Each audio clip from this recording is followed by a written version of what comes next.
Hello everyone, আসসালামু আলাইকুম। সবাইকে ওয়েলকাম করছি আজকের ক্লাসে। হোপফুলি তোমরা সবাই ঠিকঠাক মতো শুনতে পাচ্ছ। ভাইয়াকে একটু জানাও সবকিছু ওকে কিনা। সো ইনশাল্লাহ আমরা আজকের পর্ব 5 শুরু করতে যাচ্ছি। ওকে, সো আসসালামু আলাইকুম and welcome to this class. সবাই ঠিকঠাক মতো আমাকে শুনতে পাচ্ছ কিনা, এভরিথিং ওকে কিনা আমাকে একটু জানাও।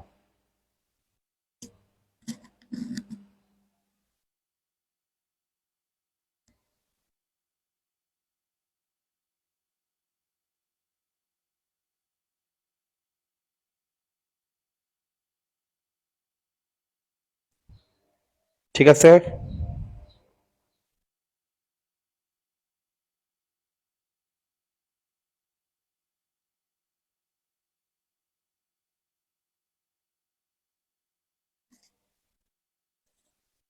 সবকিছু ঠিক আছে। ওকে, যদি সবকিছু ঠিক থাকে তার মানে তোমরা আমাকে শুনতেও পাচ্ছ ঠিক মতো, বোর্ড দেখতে পাচ্ছ, রাইট? ওকে, আমি আলহামদুলিল্লাহ ভালো আছি। ওয়ালাইকুম আসসালাম, তোমরা কেমন আছো? ভাইয়া বোর্ড দেখতে পাচ্ছ? সাউন্ড ঠিক মতো শুনতেছো? যদি সাউন্ড ঠিক মতো শুনে থাকো, বোর্ড ঠিক মতো দেখে থাকো, ভাইয়াকে এটা একটু এনশিওর করো, then I will start the class. ওকে,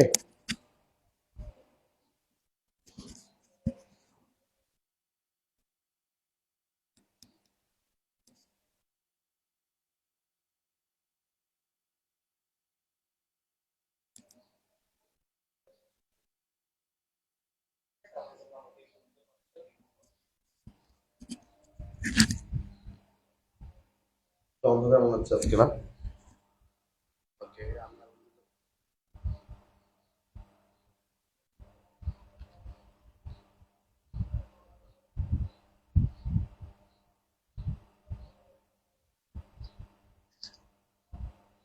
ঠিক আছে, আমার মনে হয় ইনশাল্লাহ ভাইয়া ক্লাস শুরু করতে পারি।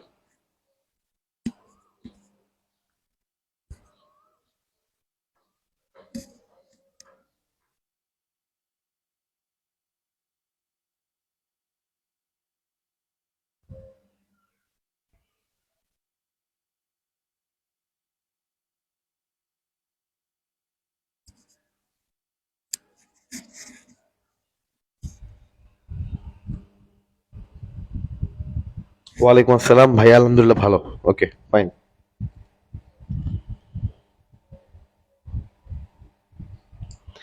ঈদের ছুটি কবে থেকে? ইনশাল্লাহ আমাদের আরেকটা ক্লাস হবে, এবং আরেকটা ক্লাসে আর দুইটা ক্লাস হবে। একটা ক্লাসে হচ্ছে আমরা লাইকেন পড়াবো ইনশাল্লাহ, পড়বো, এবং আরেকটা ক্লাসে তোমাদেরকে মেন বই থেকে, মূল বই থেকে আমি কিছু এমসিকিউ দাগায় দাগায় তোমাকে টেকনিক পড়াবো তোমার এডমিশনের জন্য।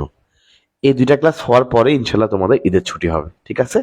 তো দুইটা ক্লাস ভাইয়া একটু আর্লি নিতে পারি, এবং তোমাদের সুবিধার্থে ইনশাল্লাহ পরশু দিন এবং এর পর দিন একটা নিয়ে নিব, তাহলে তোমাদের ছুটিটা একটু তাড়াতাড়ি হবে। ওকে,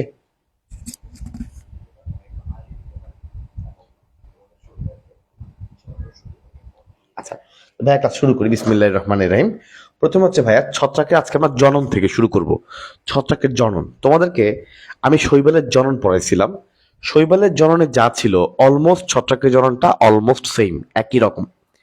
শৈবালের জনন যখন আমি পড়াইছি, শৈবালের জননে আমি কয়েকটা টাইপস পড়াইছি যে ভাইয়া শৈবালের জনন তিনটা সিস্টেমে হয়, তিনটা ভাবে হইতে পারে। একটা হচ্ছে, তোমাদের মনে আছে কিনা, একটা হচ্ছে মনে আছে অঙ্গজ জনন পড়াইছিলাম, অঙ্গজ জনন। আরেকটা হচ্ছে পড়াইছিলাম অযৌন, অযৌন জনন।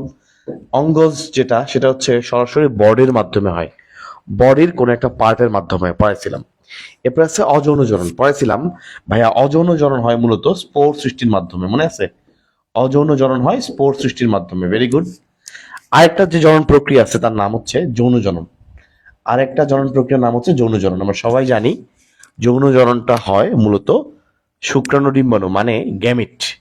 যৌন জনন হয় মূলত গ্যামেট সৃষ্টির মাধ্যমে। তার মানে এই জনন প্রক্রিয়াটা শৈবালের সাথে মিলে গেছে। সো বেসিক যে আইটেমটা,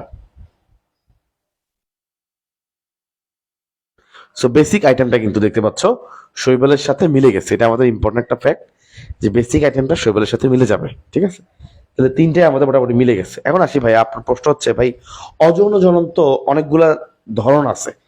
যেমন মনে আছে তোমাদের, কারো কারো ক্ষেত্রে কুড়ি সৃষ্টি হয়, কারো কারো ক্ষেত্রে খণ্ডায়ন হয়, মনে আছে? এই যে আমি অনেকগুলো ধরনের অযৌন জনন পড়াইছি, তাহলে আমাদের এখানে আমাদের এই অধ্যায়ের ছত্রাক টপিকে কোন কোন কোন কোন অঙ্গজ জনন আছে আমাকে স্পেসিফিক পড়তে হবে। এখানে তোমাদের বইয়ের মধ্যে 3টা অঙ্গজ জনন দেওয়া আছে, এই 3টা যদি তুমি পরীক্ষার খাতায় নাম লিখতে পারো এখান থেকে তুমি মার্কস পেয়ে যাবা। তো আমি তোমাকে সিস্টেম দেখাইছি, তুমি ইনশাআল্লাহ সিস্টেম ফলো করলে তুমি মার্কস ভালো ক্যারি করতে পারবা। চলো আমি তোমাকে দেখাই। Okay fine. হ্যাঁ, নাম্বার 1 প্রশ্ন হচ্ছে অঙ্গজ জনন আসলে কি কি আছে, খেয়াল করো খুবই ইম্পর্টেন্ট। অঙ্গজ জনন নাম্বার 1 হচ্ছে দৈহিক খণ্ডায়ন। নাম্বার 1 দৈহিক খণ্ডায়ন, এই কথাটার মানে কি ভাইয়া? এই কথাটার মানে হচ্ছে তার বডি থেকে কোনো একটা খণ্ড যদি আলাদা হয়, কোনো একটা টুকরা যদি আলাদা হয়, ওই টুকরা থেকে আবার নতুন করে একটা ছত্রাক হয়ে যায়, এটাকে আমরা বলি দৈহিক খণ্ডায়ন। দেহের কোনো একটা খণ্ড থেকে যদি পুনরায় আবার ছত্রাকটা হয়ে যায় তাকে বলা হয় দৈহিক খণ্ডায়ন। ঠিক আছে,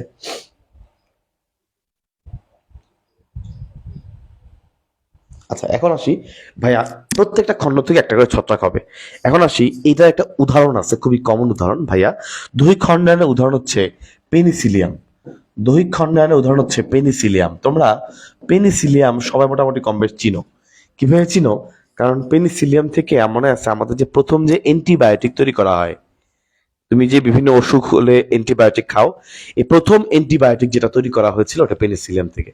তো এই জন্য পেনিসিলিয়াম খুব ইম্পর্টেন্ট, এবং আমাদের দেখতে পাচ্ছি দৈহিক খণ্ডায়নের মাধ্যমে এই পেনিসিলিয়ামের মধ্যে বংশ বিস্তার হয়। আচ্ছা, এরপরে তোমাদের অণুজীব অধ্যায়ে একটা তোমরা ব্যাকটেরিয়া পড়ার সময় পড়েছিলা, ব্যাকটেরিয়ার দ্বিভাজন মনে আছে? দ্বিভাজন মাঝখান দিয়ে ভাঁজ হয়ে 2টা কোষ হয়ে যায়। ধরো একটা কোষ ছিল, সে মাঝখান দিয়ে ভাঁজ হয়ে সে নিউক্লিয়াস 2টা হয়, পরবর্তীতে নিউক্লিয়াস মধ্যে আলাদা, এই যে 2টা কোষ রূপান্তর হয়। এই যে মাঝখান দিয়ে ভাঁজ হয়ে 2টা ভাগে ভাগ হয়ে 2টা কোষ হয়, এটাকে আমরা বলি দ্বিভাজন। তাহলে এটা একটা ইম্পর্টেন্ট ফ্যাক্ট। এই যে দ্বিভাজনে একটা কোষ থেকে 2টা ভাগ, এই যে দ্বিভাজন ভাগ হওয়ার কারণে 2টা কোষ তৈরি হলো। এই 2টা কোষ প্রত্যেকটা এক একটা নিজেরাই ছত্রাক হিসেবে কাজ করে। একটা ছত্রাক ছিল, এক কোষী ছত্রাক, ওখান থেকে 2টা কোষ হয়েছে, 2টা আলাদা ছত্রাক হয়েছে। অথবা এখানে এরা এরা পূর্ণাঙ্গ অবস্থায় ছত্রাক প্রত্যেকটা আলাদা আলাদা ভাবে ছত্রাকে রূপান্তরিত হয়। এই হচ্ছে ভাইয়া দ্বিভাজন। এখন দ্বিভাজনের উদাহরণটা তোমাদের বইয়ে ইম্পর্টেন্ট, কারণ হচ্ছে দ্বিভাজনের পরে যে ধাপটা আছে, দুইটার উদাহরণই সেম, এই জন্য এটা ইম্পর্টেন্ট, আমি একসাথে পড়াই। আরেকটা হচ্ছে ভাইয়া দেখো 3 নম্বরে মনে আছে, কখনো কখনো ছত্রাকের গাছ থেকে বা শৈবালের গাছ থেকে কুড়ি সৃষ্টি হয়, মুকুলের মতো কুড়ি সৃষ্টি হয়। গাছের পাতা গজানোর জন্য কুড়ি থাকে, একইভাবে এখানে কুড়ি সৃষ্টি হয়। কি সৃষ্টি হয়? কুড়ি। কুড়ি সৃষ্টি হয়। এই যে কুড়ি সৃষ্টি হয়, এই কুড়ি সৃষ্টি হওয়ার মাধ্যমেও তাদের অঙ্গ জন্ম হইতে পারে। কুড়ির মাধ্যমে একটা পূর্ণাঙ্গ ছত্রাক হইলো, বাস হয়ে গেল। এইটার উদাহরণ হচ্ছে ভাইয়া ইস্ট। এইটার উদাহরণ, এই 2টার উদাহরণই হচ্ছে ইস্ট বা স্যাকারোমাইসিস। সো ইস্ট তুমি ভালো করে দাগ দাও, ইস্ট ভালো করে দাগ দাও। এই 2টার উদাহরণ হচ্ছে ইস্ট বা স্যাকারোমাইসিস। ঠিক আছে, তাহলে দ্বিভাজন, কুড়ি সৃষ্টি হওয়া,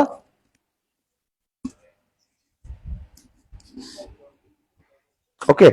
আচ্ছা ইনশাল্লাহ পারবো, এগুলো ইনশাল্লাহ পারবো। তাহলে ভাই আমাদের অঙ্গজনন আলহামদুলিল্লাহ শেষ। পরীক্ষায় যদি অঙ্গজনন আসে, প্রথম কথা বলে রাখি, এটা ইন্ডিভিজুয়ালি এটা কখনো আসবে না, আসতে পারে ছত্রাকের জনন প্রক্রিয়া। তখন যদি ছত্রাকের জনন প্রক্রিয়া আসে, তখন কিন্তু তোমাকে অঙ্গজ জনন, অযৌন, যৌন 3টাই উল্লেখ করতে হবে। সো একটাতে খুব বেশি লেখা দরকার নাই। একটাতে আমি যে 2-3টা লাইন লিখাইছি, ধরো একটা তুমি অঙ্গজ জনন লিখে 3টা পয়েন্ট লিখছো, it is more than enough. অযৌনতে কিছু লাইন লিখবা, যৌনতে কিছু লাইন লিখবা, দেখবে তোমার 1.5 পৃষ্ঠা হয়ে গেছে। সো এটা নিয়ে কোনো প্যারা খাইতে নাই, ঠিক আছে?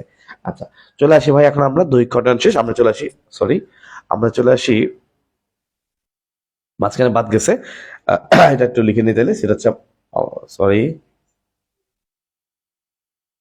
ওকে, মাঝখানে বাদ গিয়েছে, সেটা হচ্ছে অযৌন জনন বাদ গেছে। এক্সট্রিমলি সরি, কালারটা একদম গ্রিন হয়ে গেছে।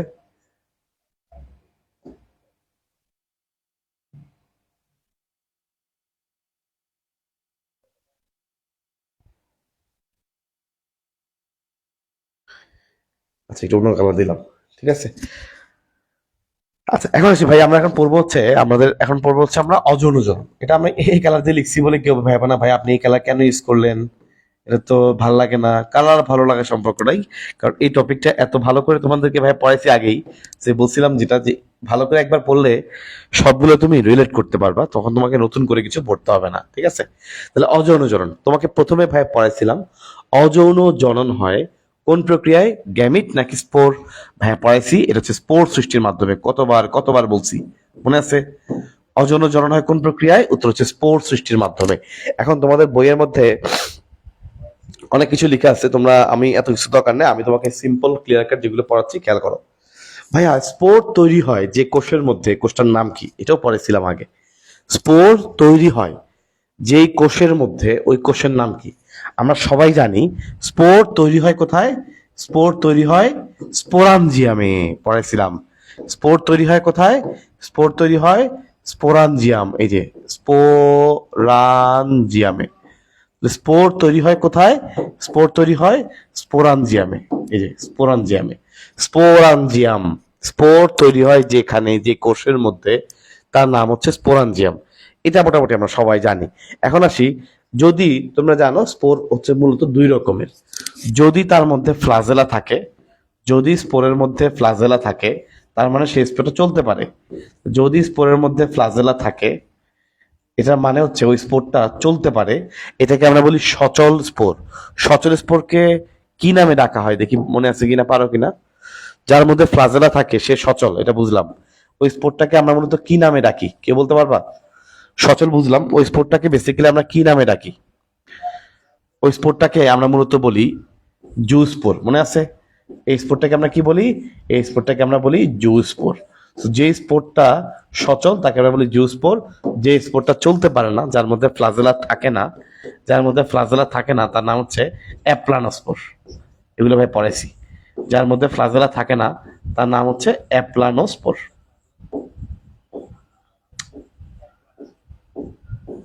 ওকে, যার মধ্যে ফ্লাজেলা থাকে না তার নাম হচ্ছে অ্যাপ্লানোস্পোর। সো ঘুরে ফিরে একই কথা, তুমি শৈবালেও পড়ছো, এখানেও পড়বা, এটা নিয়ে কোনো সমস্যা নাই, মোটামুটি সেম। এখন আসি, প্রতিকূল পরিবেশে ছত্রাকের ক্ষেত্রেও সেম ভাবে স্পোরের উপরে একটা মোটা আবরণ পড়ে, পুরো একটা আবরণ পড়ে। এটা পড়াইছিলাম তোমাদের শৈবাল টপিকে। শৈবালের ক্ষেত্রে কিন্তু স্পোরের উপরে মোটা একটা আবরণ পড়ে। ওই আবরণটা থাকার কারণে শৈবালটা, স্পোরটা সেফ থাকে। যখন ভালো পরিবেশ আসে, যখন অনুকূল পরিবেশ আসে, তখন সেই আবরণটা ভেঙে গিয়ে স্পোরটা বের হয়ে আসে এবং সেখান থেকে গাছ হয়, তাই না? একইভাবে এখানেও এখানেও স্পোরের উপরে যদি পুরু আবরণ বা মোটা আবরণ পড়ে, তখনও এ থেকে একটা সুন্দর নামে ডাকা হয়। ছত্রাকের বেলায় এই নামটা কি, এটা আমরা এখন পড়বো। তো ছত্রাকের বেলায় খেয়াল করে দেখো, তো ছত্রাকের বেলায় স্পোরের উপর যদি, ছত্রাকের বেলায় কি কাজে লিখবো, এটাতে লিখ। ছত্রাকের বেলায় স্পোরের উপরে, ছত্রাকের বেলায় স্পোরের উপরে মোটা আবরণ বা পুরু যদি আবরণ থাকে, বুঝতে পারতেছি অনুকূল পরিবেশে যাওয়ার জন্য, প্রতিকূল অবস্থাটাকে অতিক্রম করার জন্য পুরু যে আবরণ পড়ে, সে আবরণটার নাম হচ্ছে ক্ল্যামাইডোস্পোর। সে আবরণের নাম কি? ক্ল্যামাইডোস্পোর। ক্ল্যামাইডোস্পোর।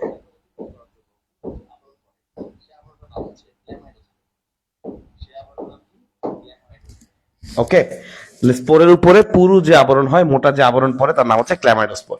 তো এই ওয়ার্ডগুলো তুমি যদি উল্লেখ করতে পারো, this is more than enough. যদি আমি স্পোরের কথা লিখবা, যে নর্মালি স্পোর তৈরি হয় ফ্লাজেলা, স্পোরাঞ্জিয়ামের মধ্যে, ভেরি গুড। ফ্লাজেলা থাকলে তাকে আমরা সচল বলি, জু স্পোর। ফ্লাজেলা না থাকলে আমরা বলি নিশ্চল, মানে অ্যাপ্লানোস্পোর। ওকে, স্পোরের উপরে যদি পুরো আবরণ আবৃত হয়, যদি পুরো আবরণ পড়ে, যদি পুরো আবরণ দিয়ে আবৃত হয়, তখন তাকে আমরা বলি ক্ল্যামাইডোস্পোর। আমরা বলি ক্ল্যামাইডোস্পোর, ঠিক আছে? তাহলে মোটামুটি কয়েকটা পয়েন্ট উল্লেখ করলে তোমার যৌন জনন শেষ, এখানে আর কিছু লাগবে না। আমরা চলে যাই যৌন জননে, ঠিক আছে? তাহলে কয়েকটা পয়েন্ট উল্লেখ করলে যে হয়ে যাচ্ছে, চলে আসি যৌন জনন। এখন আসি ভাইয়া মজার বিষয়, যৌন জননের ক্ষেত্রে আমি তোমাদেরকে পড়াইছিলাম যৌন জনন হয় মূলত কিসের মাধ্যমে?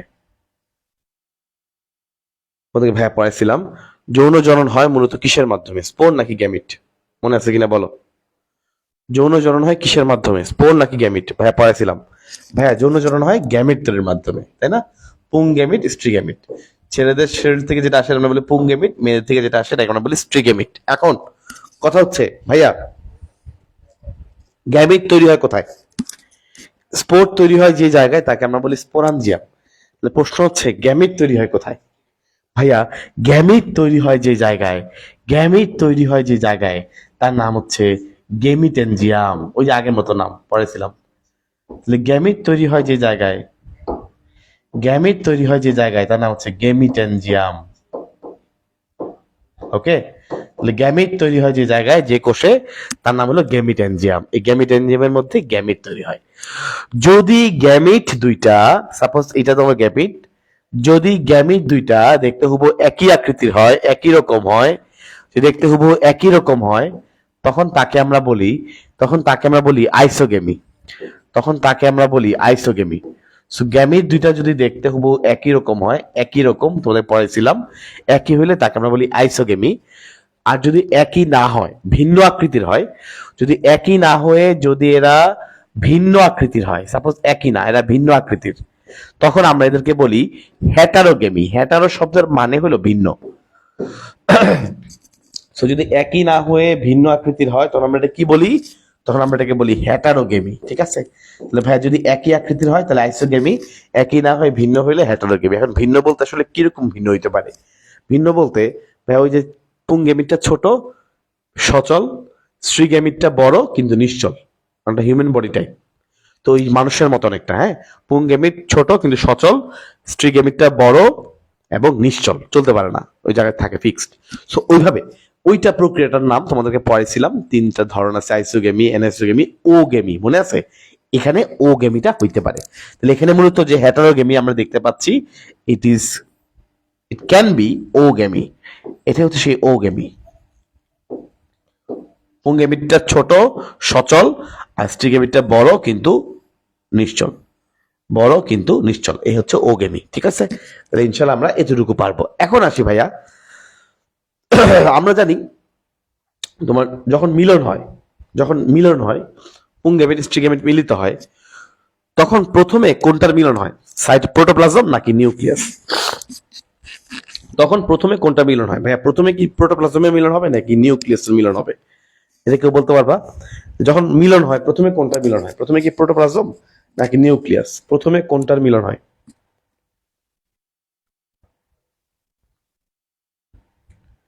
প্রথমে কোনটা মিলন হয়? ভেরি গুড, ভেরি ইম্পর্টেন্ট ভাইয়া। প্রথমে মনে রাখবা, যখন মিলন হয়, যখন তারা মিলিত হয়, প্রথমে হবে প্রোটোপ্লাজমের মিলন। প্রথমে হয় প্রোটোপ্লাজমের মিলন। প্রথমে যে মিলনটা হয় সেটা হচ্ছে প্রোটোপ্লাজমের মিলন। এই প্রোটোপ্লাজমের মিলনকে আমরা বলি প্লাজমোগেমি। প্রথমে যে মিলন হয় এই মিলনটা হচ্ছে প্রোটোপ্লাজমের মিলন, এটাকে আমরা বলি প্লাজমোগেমি। প্রথমে যে মিলন হয় এটা হচ্ছে প্রোটোপ্লাজমের মিলন, এটাকে আমরা বলি প্লাজমোগেমি। তাহলে প্রোটোপ্লাজমে যখন মিলন হয় এটাকে আমরা বলি প্লাজমোগেমি। প্লাজমো মানে এখানে প্রোটোপ্লাজমকে বোঝানো হয়েছে, গেমি মানে এখানে সংযোগকে বোঝানো হয়েছে। ঠিক আছে? আচ্ছা, এখন বলতে পারো ভাইয়া তাহলে নিউক্লিয়াসের মিলন কখন হবে? প্রোটোপ্লাজমের মিলন হওয়ার পরে, এরপরে গিয়ে পরবর্তীতে নিউক্লিয়াসের মিলন হয়। এই প্লাজমোগেমির পরে হয় নিউক্লিয়াসের মিলন, এটাকে আমরা বলি কেরিওগেমি। কেরিয়ন শব্দের অর্থ হচ্ছে নিউক্লিয়াস। তাহলে নিউক্লিয়াসের যে মিলন এটাকে আমরা বলি কেরিওগেমি। কেরিয়ন শব্দের মানে কি ভাইয়া? কেরিয়ন শব্দের মানে হচ্ছে নিউক্লিয়াস।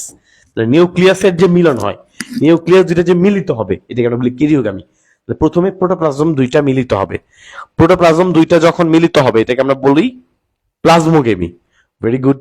এরপরে নিউক্লিয়াস দুইটা মিলিত হবে, ওই যে দুইজনের দুইটা নিউক্লিয়াস মিলিত হবে, নিউক্লিয়াস দুইটা যখন মিলিত হবে এটাকে আমরা বলি কেরিওগেমি। কি বলি?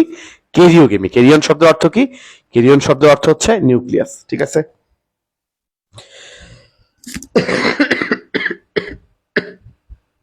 আচ্ছা, পারবো ইনশাল্লাহ, পারবো। আচ্ছা, তাহলে আমরা দেখতে পাচ্ছি প্রোটোপ্লাজম মিলন। তাহলে এখানে একটা জিনিস, সুন্দর জিনিস আছে ভাই, খেয়াল করো, এখানে একটা সুন্দর জিনিস আছে, সেটা হচ্ছে এই যে আমি পড়ালাম মিলন হয়, প্রোটোপ্লাজমে মিলন হয়, ভালো কথা। দেখো ভাইয়া, ধরো এই হচ্ছে তোমার মনে করো পুংগেমিট আসছে, স্ত্রীগেমিট আসছে, দুজনের নিউক্লিয়াস আছে। আচ্ছা, তারা মিলিত হয়েছে মনে করো, হ্যাঁ, মিলিত হয়েছে। মিলিত হওয়ার পর অনেক সময় দেখা যায় সাইটোপ্লাজম বা প্রোটোপ্লাজমের মিলনটা আগে আগে হয়ে গেছে, নিউক্লিয়াসের মিলনটা হইতে অনেক লেট, অনেক দেরি। নিউক্লিয়াসের মিলনটা হইতে অনেক দেরি। তো দেখা যাবে একটা কোষের মধ্যেই তখন দুইটা নিউক্লিয়াস, ঠিক কিনা? একটা কোষের মধ্যেই তখন দুইটা নিউক্লিয়াস, একটা হচ্ছে ফিমেলের আর একটা মেইলের, একটা কোষের মধ্যেই দুইটা নিউক্লিয়াস। এই যে অবস্থাটা, একটা কোষের মধ্যে, এই একটা কোষের মধ্যে দুইটা নিউক্লিয়াস, একটা কোষের মধ্যে, কারণ কি, কারণ নিউক্লিয়াসের যে মিলন, নিউক্লিয় কেরিওগেমি, এটা হইতে দেরি হচ্ছে, এটা দেরি হবে। এই যে একটা কোষের মধ্যে দুইটা নিউক্লিয়াসের মিলন, এই ঘটনার এই অবস্থাটায় মিলন হয় না এখনো, ভিতরে দুটো নিউক্লিয়াস রয়ে গেছে। যেহেতু দুইটা নিউক্লিয়াস, এই জন্য এইটাকে বলে ডাইকেরিয়ন। যেহেতু দুইটা নিউক্লিয়াস, এই জন্য এটাকে বলে ডাইকেরিয়ন। কেরিয়ন শব্দের অর্থ নিউক্লিয়াস, ডাই মানে দুইটা। যেহেতু দুইটা নিউক্লিয়াস, এই জন্য বলা হয় ডাইকেরিয়ন। ঠিক আছে, তো দুইটা নিউক্লিয়াস হওয়ার কারণে ডাইকেরিয়ন। এখন বলতে পারো ভাইয়া, এটা কি আমরা অন্য কোনো নামে ডাকতে পারি? উত্তর হচ্ছে হ্যাঁ, ডাকতে পারি। কেন? দেখো, এখানে একটা নিউক্লিয়াস আসছে পুং গ্যামিট থেকে, আর একটা আসছে স্ত্রী গ্যামিট থেকে। দুইটা ভিন্ন, তাই না? দুইটা ভিন্ন নিউক্লিয়াস, ভিন্নতা আছে। নিউক্লিয়াস দুইটা একই রকম না, একটা সাদা একটা সবুজ, দুইটা ভিন্ন নিউক্লিয়াস। যখন দুইটা ভিন্ন নিউক্লিয়াস হয়, ভিন্নকে আমরা বলি হ্যাটারো দিয়ে, তাহলে ভিন্ন নিউক্লিয়াস হইলে আমরা এটাকে বলি হ্যাটারোকেরিয়ন। যদি ভিন্ন নিউক্লিয়াস হয় আমরা কি বলি? ভিন্ন নিউক্লিয়াস হলে আমরা বলি হ্যাটারোকেরিয়ন। হ্যাটারো মানে ভিন্ন। তো এই হচ্ছে ভাইয়া হ্যাটারোকেরিয়ন। আমার মনে হয় সাদা দেখা যাবে না। ওকে, সমস্যা নাই, কালো দেখা যাচ্ছে না। ওকে, সো ভিন্ন হইলে আমরা বলি হ্যাটারো কেরিয়ন। খুবই সিম্পল। হ্যাটারো শব্দের অর্থই হচ্ছে ভিন্ন, কেরিয়ন মানে নিউক্লিয়াস। যেহেতু এখানে দুইটা ভিন্ন রকমের নিউক্লিয়াস, এই জন্য বলা হয় হ্যাটারো কেরিয়ন। তাহলে ডাইকেরিয়ন যে কথা, হ্যাটারো কেরিয়ন এখানে সেম জিনিসকেই বোঝানো হয়েছে। তো এখন বলো তো ভাইয়া, দুইটা গ্যামিটের মিলনের মাধ্যমে, যে ধরো দুইটা নিউক্লিয়াস মিলিত হয়ে গেল, একটা পুং গ্যামিট মানে এন, একটা স্ত্রী গ্যামিট মানে এন, তারা মিলিত হয়ে তৈরি করলো জাইগোট। আমার যে জাইগোটটা তৈরি হলো ছত্রাকের মধ্যে, তাহলে এই জাইগোটটা কেমন? এই জাইগোট হচ্ছে 2n, ডিপ্লয়েড। তাহলে এবার বলো তো, জাইগোটের মধ্যে মাইটোসিস হবে নাকি মিওসিস হবে? জাইগোটের মধ্যে কি মাইটোসিস হবে নাকি মিওসিস হবে? তুমি আমাকে বলো, জাইগোটের মধ্যে কি মাইটোসিস হবে নাকি মিওসিস হবে?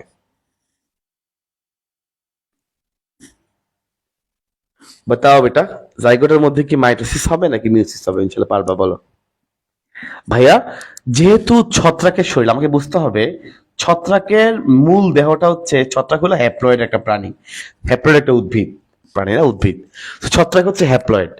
তাহলে এখানে জাইগোটের মধ্যে যদি মাইটোসিস হয়, মাইটোসিসে তো সব সমান থাকে, 2n থেকে মাইটোসিস 2n থেকে যাবে, তাহলে আমার শরীর হইলো না তো। আমরা জানি জাইগোট, ছত্রাকের শরীরটা হচ্ছে হ্যাপ্লয়েড, তার মানে অবশ্যই অবশ্যই এখানে মিওসিস হইতে হবে। মিওসিস কোষ বিভাজন হলে পরে 2n থেকে সেটা হয়ে যাবে n। একদম ক্লিয়ার কাট কনসেপ্ট, বললাম না এটা। এই যে তোমাকে প্রথম 2-3টা ক্লাস করানোর পরে বাকি সবগুলো দেখবা যে এই মেইন কনসেপ্ট গুলা পুরোটাই সবগুলোই দেখবা অনেকটাই ম্যাজিকের মতো, গণিতের ম্যাজিকের মতো মিলে যাচ্ছে, ম্যাথের মতো মিলে যাচ্ছে। তো খুবই সিম্পল, মিওসিস কোষ বিভাজন হবে, এটা কিন্তু পরীক্ষায় আসে। জাইগোটের মধ্যে ছত্রাকে কোন ধরনের বিভাজন হয়? উত্তর হচ্ছে মিওসিস। তোমার বডিতে, আমার বডিতে মাইটোসিস হয়, কিন্তু ওদের ক্ষেত্রে কোনটা হবে? মিওসিস। তুমি ইনশাল্লাহ দেখবা সবকিছু রিলেট করতে পারতেছে এবং ইজি লাগতেছে, বুঝছো? তো তোমাদের বই পড়তে যদি কঠিন মনে হয়, তোমরা আমার স্লাইডটা পড়বা, স্লাইড পড়বা, আমার লেকচারটা শুনবা ভালো করে, ইনশাল্লাহ তাতেই তোমার হয়ে যাবে। বুঝতে পারছিস ভাই? আচ্ছা, তাহলে আলহামদুলিল্লাহ আমরা এতটুকু বুঝলাম। আমরা তাহলে এখন চলে যাই ছত্রাকের উপকারিতার মধ্যে, ছত্রাকের গুরুত্বের মধ্যে। এই যে তোমরা গাছের মধ্যে এই ধরনের ছত্রাক দেখতে পাও, গাছের মধ্যে লেগে থাকে ফাঙ্গাস বা ছত্রাক। ছত্রাকের আরেকটা নাম, এরা মাথায় রাখবো, ফাঙ্গাস। তো এটা মনে রাখলে তোমার অনেকগুলা জিনিস তোমার ইজিলি পারবা। যেমন দেখবা অনেক জায়গায় আমরা ফাঙ্গাস ওয়ার্ডটা ইউজ করি, ফাঙ্গাস, তাই না? অনেক জায়গায় ইউজ করি, যেমন পাউরুটির উপরে ফাঙ্গাস পড়ে, এরপরে আচারের উপরে, জেলির উপরে ফাঙ্গাস পড়ে। সো ফাঙ্গাস ওয়ার্ডটা কিন্তু আমরা অনেক কমনলি ইউজ করি, ছত্রাকটা হয়তো বা অনেক সময় একটু কম ইউজ করি। এই জন্য অনেক সময় অনেকে নাও পারতে পারো, কিন্তু ইনশাল্লাহ পারবা। বুঝছো? ছত্রাক আর ফাঙ্গাস কিন্তু একই কথা। তাহলে আমি ছত্রাকের গুরুত্ব বলবো। আমরা দেখো, প্রথম কথা হচ্ছে সকল উদাহরণ আমরা পড়বো না, এখানে যতগুলো উদাহরণ আছে আমাদের বইয়ের মধ্যে অনেক উদাহরণ। Believe it or not, it is impossible for us to remember all of this things. আমরা আসলে প্রত্যেকটা উদাহরণ পড়বো না, আমরা একদমই সিলেক্টিভ ওয়েতে যেগুলা পড়লে আমার এইচএসসি এবং এডমিশন কাভার হবে সেটা পড়বো। আর যদি কোনোটা এমন উদাহরণ থাকে যেটা আমার পরবর্তীতে বই দাগায় পড়াইতে হবে, সেটা বই দাগায় পড়াবো, সেটা নিয়ে প্যারা নাই। কারণ তোমাদের সপ্তম ক্লাসটা, যেটা লাস্ট ক্লাস, এই ক্লাসটা ইনশাল্লাহ হবে বই দাগা, বইয়ের উপরে, মানে একদম বই দাগায় দাগায় ইনশাল্লাহ পড়াবো। সো এই ক্লাসে তুমি আর বেটার ফিল করতে পারবা। ঠিক আছে ভাইয়া? আচ্ছা, চলে আসি আমরা ছত্রাকের গুরুত্ব, উপকারিতা। প্রথম কথা হচ্ছে ছত্রাকের প্রথম ব্যাপার হচ্ছে খাদ্য হিসেবে। অনেকে বলতে পারে খাদ্য হিসেবে আর কি আমরা ছত্রাক খাই, ভাই ছত্রাকের তো অনেক প্রজাতি আছে, আমরা সবগুলো তো আর খাবো না, আমরা কিছু খাই, তুমিও খাও আমিও খাই সবাই খাই, সেটা হচ্ছে মাশরুম। খাদ্য হিসেবে ইউজ করা হয় মাশরুম, অ্যাগারিকাস, মাশরুম, আবার মোরেল, এই ছত্রাকগুলোকে মূলত খাবার হিসেবে খাওয়া হয়। তাহলে মাশরুম, মোরেল এগুলোকে মূলত খাবার হিসেবে ইউজ করা হয়। তো ছত্রাকের গুরুত্ব যদি বলি, নাম্বার ওয়ান খাদ্য হিসেবে, এখানে মাশরুম, মোরেল, এখানে তেমন বৈজ্ঞানিক নাম প্রয়োজন নাই, এখান থেকে আসে না, বৈজ্ঞানিক নাম আসবে 2 নাম্বারটা থেকে। খেয়াল করো, 2 নাম্বারটা হচ্ছে ওষুধ তৈরিতে, এবং টু বি ভেরি অনেস্ট এখানে যে বৈজ্ঞানিক নামগুলো আছে এগুলো তোমার জন্য 3 স্টার ইম্পর্টেন্ট। তাহলে ঔষধ তৈরিতে খুবই খুবই খুবই ইম্পর্টেন্ট এই বৈজ্ঞানিক নামগুলা। সবাই একটু খেয়াল করো, আমি যেভাবে যেভাবে মুখস্থ করাবো ওভাবে মুখস্থ করবা।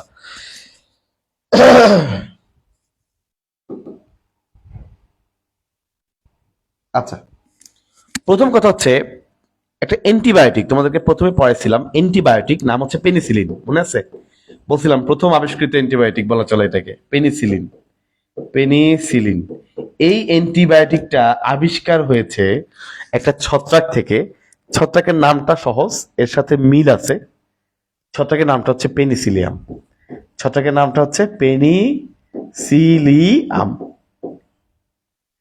অ্যান্টিবায়োটিক পেনিসিলিন তৈরি করা হয় থেকে, পেনিসিলিয়াম থেকে। আচ্ছা, আরেকটা আছে ক্লাভিসেপস, মজা জানো? এই যে ছত্রাকের নামটা বুঝছো, আমি এটাকে মজা করে পড়তাম, এই যে পুরপুরিয়া। আমি এটাকে মজা করে পড়তাম পুরপুরিয়া, তাহলে আমার কি তো বানানটা ভুল হইতো না, আমি এটা পড়তে ভালো লাগতো। আমি পড়তাম ক্লাভিসেপস পুরপুরিয়া। তো হ্যাঁ, তুমি সঠিকটাই পড়ো, সমস্যা নাই।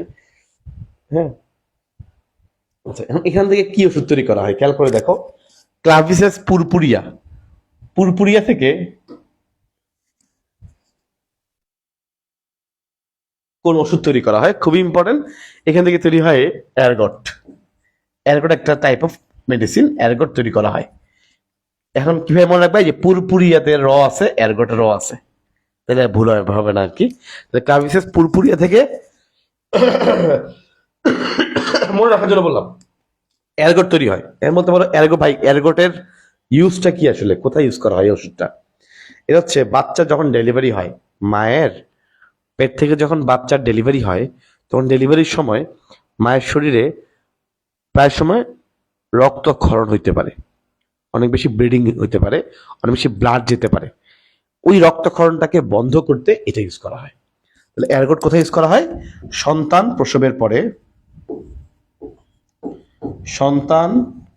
প্রসবের পর রক্তক্ষরণ বন্ধ করতে ব্যবহৃত হয়। সন্তান প্রসবের পরে রক্তক্ষরণ, যে ব্লিডিং হয়, এই ব্লিডিংটাকে বন্ধ করতে ইউজ করা হয় অ্যারগট। ঠিক আছে? সন্তান ডেলিভারির পরে যে ব্লিডিং হয়, রক্তক্ষরণ হয়, সেটাকে বন্ধ করতে ব্যবহার করা হয় অ্যারগট। ওকে, আচ্ছা, ইনশাআল্লাহ পারবো। আচ্ছা, এবার আসি, আরেকটা ওষুধ আছে, নাম হচ্ছে সাইক্লোস্পোরিন।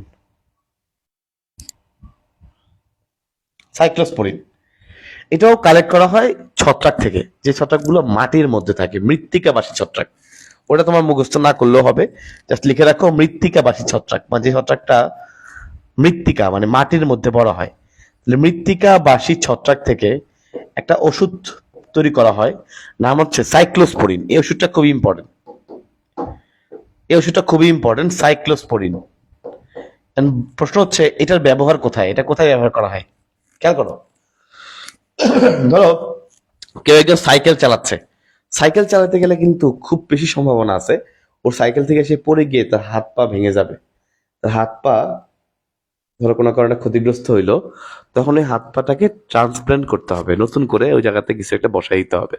ধরো কেউ একজন সাইকেল চালাতে গিয়ে অ্যাক্সিডেন্ট করে পা ভেঙে গেছে, পাটা খুলে পড়ে গেছে, মনে করো এমন ভাবে বাজে অ্যাক্সিডেন্ট করছে, আল্লাহ মাফ করুক।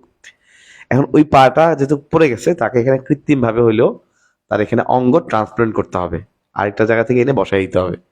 এই যে অঙ্গ ট্রান্সপ্লান্ট, এটা করতে ইউজ করা হয় সাইক্লোস্পোরিন, অঙ্গ ট্রান্সপ্লান্ট। সো লিখে রাখো অঙ্গ ট্রান্সপ্লান্ট, বিভিন্ন অঙ্গ ট্রান্সপ্লান্ট করতে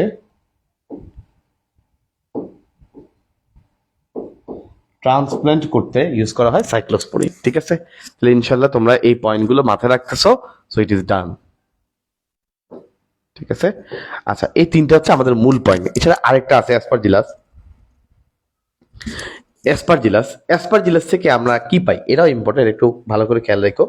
অ্যাসপারজিলাস থেকে আমরা কি পাই ভাইয়া? অ্যাসপারজিলাস থেকে দেখো, অ্যাসপারজিলাস, ওকে ভাই অনেক কিছু লিখছেন, ভেরি গুড। এখানে একটা ওয়ার্ড খেয়াল করো, অ্যাসপার, অ্যাসটা দাগ দাও। এই অ্যাসটাকে দাগ দিয়ে ভাইয়া এস এর নিচে টান দিয়ে লিখো স্টেরয়েড। এস এর নিচে টান দিয়ে লিখো স্টেরয়েড। অ্যাসপারজিলাস থেকে আমরা মূলত স্টেরয়েড পাই। অ্যাসপারজিলাস থেকে আমরা কি পাই? স্টেরয়েড। স্টেরয়েড হচ্ছে একটা মানে একটা কি বলে যুগান্তকারী ওষুধ। যুগান্তকারী ওষুধ বলতে এই স্টেরয়েডটা মানে মাল্টিপল ইউজ, বিভিন্ন রকমের ইনস্ট্যান্ট কোন একটা সমস্যায় স্টেরয়েড কাজ করলে, স্টেরয়েড দিলে ওইটা থেকে একটু আরাম লাগে, ভালো লাগে, কাজ করে, কিন্তু এটা দীর্ঘমেয়াদী ইফেক্ট অনেক খারাপ। তো ধরো তোমার এখন কোন একটা সমস্যা, স্টেরয়েড হচ্ছে কি জানো, তোমার শরীরে রোগ জীবাণুর বিরুদ্ধে কাজ করার জন্য একটা ইনফ্লামেশন সিস্টেম আছে, ইনফ্লামেটরি রেসপন্স আছে। মানে কি হয়, তোমার শরীরে মনে করো কোনো একটা জীবাণু অ্যাটাক করছে, তখন এই জীবাণুর বিরুদ্ধে তোমার শরীরে প্রদাহ হয়, মানে জীবাণুর বিরুদ্ধে তোমার শরীরের শ্বেত রক্তকণিকাগুলো কাজ করা শুরু করে। যখনই কাজ করতে লাগে তখনই তোমার জ্বর হয়, তখন তোমার ব্যথা হয়, হ্যান অনেক কিছু হয়। ওই জায়গায় স্টেরয়েড দিলে কি হয়, স্টেরয়েড কি করে, ওই প্রদাহটাকে কমায় দেয় যেন ঠিক মতো কাজ না করে। তো তোমার ওই সময় ভালো লাগে যে ভাই ব্যথা হচ্ছে না, জ্বর কমে গেছে, কিন্তু দীর্ঘমেয়াদী ইফেক্ট খারাপ, ওই জীবাণুটা কিন্তু সেখানে বাসা বাঁধতেছে। আরাম পাবা, ঠিক আছে, ব্যথা আরাম পাবা, কিন্তু এটা কোনো রোগটা সারবে না, রোগের জায়গা থেকে গেছে। ঠিক আছে, স্টেরয়েড এটা এরকম একটা প্রদাহজনিত সমস্যার নাম হচ্ছে আর্থ্রাইটিস। আর্থ্রাইটিস মানে কি? আর্থ্রাইটিস মানে কি? আর্থ্রাইটিস মানে হচ্ছে জয়েন্টে ব্যথা, পয়েন্টে ব্যথা, গিটে ব্যথা, এটা আর্থ্রাইটিস। ওকে, এরকম আমাদের একটা স্পেশাল ধরনের রিউমাটিক একটা ডিজিজ। অত তোমার দরকার নাই, বাত জ্বর টাইপের আর কি, একটা বাত জ্বর বলো না, যে বাত জ্বর, বাত ব্যথা, এরকম টাইপের আর্থ্রাইটিস। ঠিক আছে, তো আর্থ্রাইটিস হচ্ছে বাতে ব্যথা, হ্যাঁ, জয়েন্টে ব্যথা, পয়েন্টে ব্যথা, গিটে ব্যথা, এই হচ্ছে আর্থ্রাইটিস। তাহলে মোটামুটি এটা আমাদের খুব ইম্পর্টেন্ট, হ্যাঁ। ওকে ইনশাআল্লাহ। তাহলে এবার চলে আসি আমরা পরেরটা, সেটা হচ্ছে বিভিন্ন ধরনের উৎসেচক তৈরি। উৎসেচক মানে হচ্ছে এনজাইম। আমরা এই ছত্রাক থেকে বিভিন্ন ধরনের উৎসেচক পাই, বিভিন্ন ধরনের এনজাইম পাই। শুধু উৎসেচক না, আমরা বিভিন্ন ধরনের জৈব অ্যাসিডও পাই। এই ছত্রাক থেকে। আমরা বিভিন্ন ধরনের উৎসেচক পাই, আমরা বিভিন্ন ধরনের জৈব অ্যাসিড পাই। এখন আসি উৎসেচক আমরা কোনটা থেকে কি পাই। খুবই কমন উৎসেচক, তোমাদের বইয়ের এক্সাম্পল হচ্ছে স্যাকারোমাইসিস। স্যাকারোমাইসিস মানে হচ্ছে ইস্ট।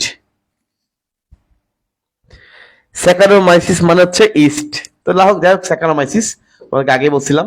স্যাকারোমাইসিস এটা আমাদের সবচেয়ে কমনেস্ট একটা উদাহরণ।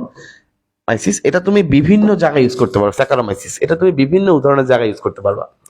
এখান থেকে আমরা দুইটা ধরনের এনজাইম পাইতে পারি তোমাদের বই অনুযায়ী। একটা হচ্ছে ইনভার্ট সুগারের সাথে সংশ্লিষ্ট, যাই হোক, আর একটা হচ্ছে ডায়াস্টেস, কেমিস্ট্রিতে আছে।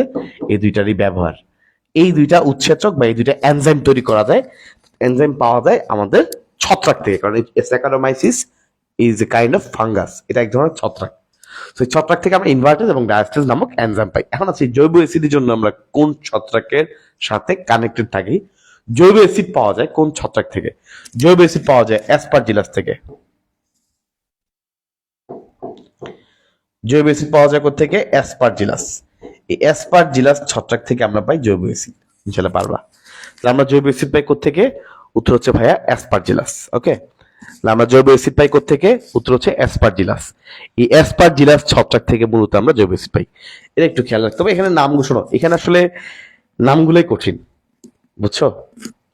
পয়েন্ট বাড়ানো কোনো বিষয় না। উৎসেচক তৈরি, জৈব অ্যাসিড, তুমি পয়েন্ট বাড়াইতে পারবা, কিন্তু উদাহরণগুলো মনে রাখাটা কঠিন। আমি আবারও বলতেছি, এই উদাহরণগুলো সবাই মনে রাখতে পারে না। এটা মনে রাখাটা এডমিশনের লেভেল, এটাই হচ্ছে মেডিকেল এডমিশনের লেভেল।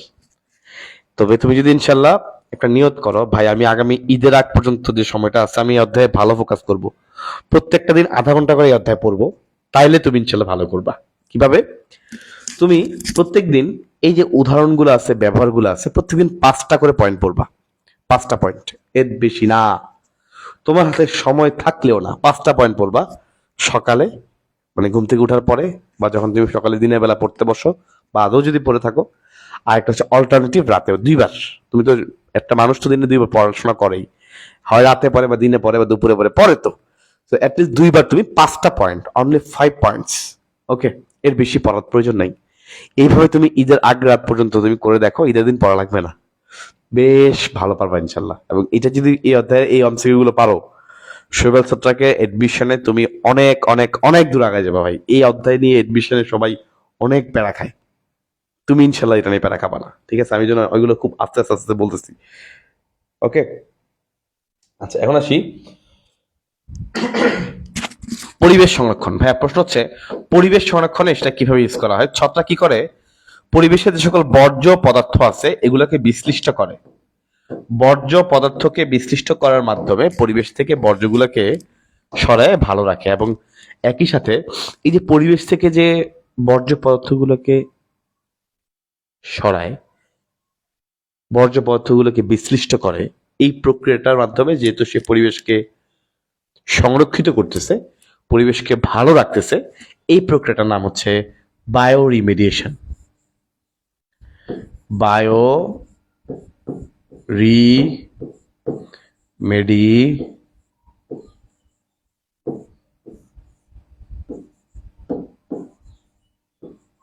এই প্রক্রিয়াটাকে বলে বায়ো রিমেডিয়েশন, ঠিক আছে?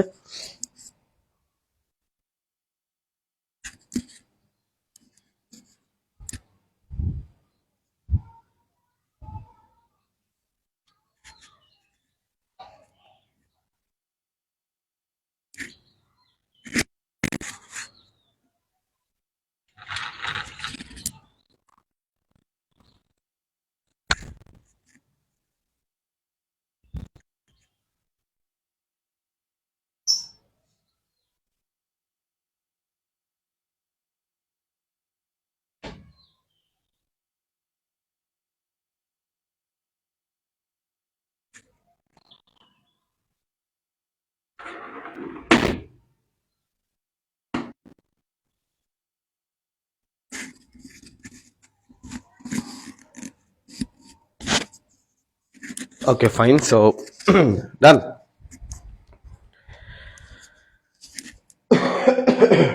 আচ্ছা, নেক্সট হচ্ছে হরমোন। আমরা এখান থেকে বিভিন্ন ধরনের হরমোনও পেয়ে থাকি। আচ্ছা, নেক্সট হচ্ছে হরমোন। তো বেসিক্যালি আমরা এখান থেকে বিভিন্ন ধরনের হরমোন পাইতে পারি। প্রশ্ন হচ্ছে কিভাবে ভাইয়া? হরমোন পাওয়ার ওয়ে হচ্ছে, একটা স্পেশাল ধরনের ছত্রাক আছে, নাম হচ্ছে জিবেরেলিন। নামের মধ্যে জিবেরেলিন কথাটা আছে, সেটা তোমার আলাদা করে পড়ার দরকার নাই। নামের মধ্যেই তুমি দেখবা জিবেরেলা ফুজিকুরি, নামের মধ্যে জিবেরেলা কথাটা আছে। জিবেরেলা থেকে আমরা জিবেরেলিন নামক হরমোন পাই। এই জিবেরেলা থেকে আমরা জিবেরেলিন নামক উদ্ভিদ হরমোনটা পাই। জিবেরেলিন নামক উদ্ভিদ হরমোনটা পাই। প্রশ্ন হচ্ছে, এই যে জিবেরেলিন, এটা মূলত উদ্ভিদের বৃদ্ধি হরমোন, খুব ইম্পর্টেন্ট। তাহলে এই জিবেরেলিন হরমোনটা আমরা পাই এই ধরনের একটা ছত্রাক থেকে। তো এটার নামটা পড়ার দরকার নাই, নামের মধ্যে জিবেরেলা কথাটা আছে। এটা হচ্ছে উদ্ভিদের একটা বৃদ্ধি হরমোন, এটার কারণে উদ্ভিদের বৃদ্ধি হয়। এটা হচ্ছে উদ্ভিদের একটা বৃদ্ধি হরমোন, ঠিক আছে? উদ্ভিদের বৃদ্ধি হরমোন, এটার কারণে উদ্ভিদের বৃদ্ধি হয়, উদ্ভিদের বৃদ্ধি হরমোন, ঠিক আছে? ইনশাআল্লাহ ডান। এখন আসি, আমাদের আর বেশি বেশি বেশি পড়ার দরকার নাই, আমরা রিডিং বাকিগুলো রিডিং দিব। বিভিন্ন রকমের দেখবা শিল্পদ্রব্য তৈরি করা হয় এখান থেকে। যেমন স্যাকারোমাইসিস থেকে যদি বলি, বিভিন্ন ধরনের শিল্পদ্রব্য, যেমন ধরো ভাইয়া, শিল্পদ্রব্য বলতে ধরো শিল্পদ্রব্য উৎপাদনে কাজ করে স্পেশালি স্যাকারোমাইসিস, বলছিলাম না? আমাদের একটা কমন উদাহরণ হচ্ছে Saccharomyces, so you can use it here also. তাহলে আমাদের এখানে স্যাকারোমাইসিসের কথা বলেছিলাম। এই যে স্যাকারোমাইসিস, এখান থেকে বুঝছো অনেক কিছু তৈরি করা হয়, অনেক কিছু তৈরি করা হয়। যেমন ধরো vitamin B, vitamin C, vitamins. এরপর তুমি দেখবা তোমাদের বই লেখা আছে গ্লিসারিন, গ্লিসারিন তৈরি, ভাইটামিনস, এরপরে গ্লিসারিন, গ্লিসারিন তৈরি করা। এরপরে সাথে দেখবে লেখা আছে কোকোর বীজ থেকে চকলেট তৈরি, এরকম অনেক। কোকোর বীজ থেকে চকলেট, কোকোর বীজ থেকে চকলেট তৈরি, এরকম অনেক অনেক অনেক অনেক ব্যবহার তার দেখা আছে ভাইয়া। তো এটা নিয়ে কোনো টেনশন নাই, আমরা কয়েকটা করে পয়েন্ট ইনশাল্লাহ লিখবো, তাহলে আমাদের হয়ে যাবে। যে ভাই অলরেডি কয়েকটা পয়েন্ট অলরেডি তোমাদের লিখাই দিলাম অলসো। তো শেষ, ঠিক আছে? তাহলে এই যে দেখো, আমি যদি গুরুত্ব লিখতে বসি, আমার কিন্তু গুরুত্ব লেখা শেষ হবে না। আমরা কিন্তু গুরুত্ব লেখা শেষ হবে না, কারণ গুরুত্ব দেখবো অনেক। এই যে আমি চাইলে প্রত্যেকটা পয়েন্টকেই আলাদা আলাদা করে ভাঙা ভাঙা লিখলে আমার পয়েন্ট আরো বাড়বে। এই জন্য আমি বলি যে অলওয়েজ অলওয়েজ চেষ্টা করবা, অলওয়েজ চেষ্টা করবা যে পয়েন্টগুলোকে অ্যাটলিস্ট 4-5টা পয়েন্ট মুখস্থ রাখার জন্য। কারণ সময় দেখা যায় তোমার মনে হয় অনেক পারবা, কিন্তু পরীক্ষার হলে গিয়ে মাথায় আসে না, পরীক্ষার হলে গিয়ে উদাহরণ মাথায় আসে না, অ্যাটলিস্ট 2-3টা উদাহরণ তো লিখতেই হবে, গুরুত্ব আসে। ঠিক আছে?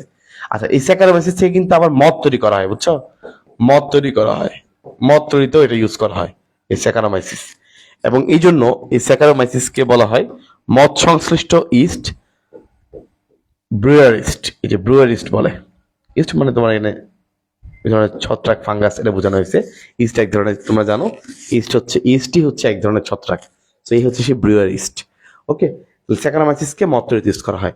তো তুমি যখন পরীক্ষা আসবে তোমার 4-5টা পয়েন্ট মোস্ট ইম্পর্টেন্ট লিখতে হবে, এই জন্য ভাইয়া কয়েকটা লিখে দিচ্ছি, ইনশাল্লাহ তোমরা পারবা, আর তেমন কিছু লাগবে না। এখন চলে আসি ভাই, ছত্রাকের উপকারিতার মধ্যে আরো কিছু আছে। আর কত? কৃষিতে ব্যবহার করি, কৃষিতে ব্যবহার করি, আমরা মৌলিক গবেষণায় ব্যবহার করি। হ্যাঁ, কৃষিতে ব্যবহার করি ছত্রাক, পয়েন্ট বাড়াইতে কি সমস্যা? আমরা মৌলিক গবেষণায় আণবিক যেই বিদ্যা আছে সেই মৌলিক গবেষণায় আমরা ইউজ করি, আমরা মৌলিক গবেষণায় ছত্রাক ইউজ করি। আমাদের আলহামদুলিল্লাহ অনেক হয়েছে, বেশি লাগবে না। ঠিক আছে, চলে আসি আমি ছত্রাকের অপকারিতা। ভাইয়া অপকারিতা হচ্ছে, প্রথম পয়েন্ট হচ্ছে ছত্রাক প্রাণী দেহে রোগ সৃষ্টি করে, বিভিন্ন রকমের রোগ সৃষ্টি করে। প্রাণী দেহে বিভিন্ন রোগ সৃষ্টি করে, প্রাণী দেহে বিভিন্ন রকমের রোগ সৃষ্টি করে। ছত্রাক প্রাণী দেহে বিভিন্ন রকমের রোগ সৃষ্টি করে, এটা একটু খেয়াল করবা। ছত্রাক প্রাণী দেহে বিভিন্ন রকমের রোগ সৃষ্টি করে। এখন অনেক রকম রোগ এই ফাঙ্গাস দিয়ে, দেখো একটা কমন রোগ হচ্ছে দাঁত রোগ। প্রায় সময় মানুষের হাতে পায়ে দেখা যায় এরকম গোল লাল রঙের একটা গোল দাগ পড়ে। হ্যাঁ, দেখা যায় এরকম লালচে লালচে, সরি, এরকম দেখা যায় লালচে লালচে এরকম একটা গোল দাগ পড়ে, এরকম বিভিন্ন বডিতেও এরকম দাগ দাগ ছোট ছোট ছোট দাগেও দেখা যায় এরকম গোল গোল।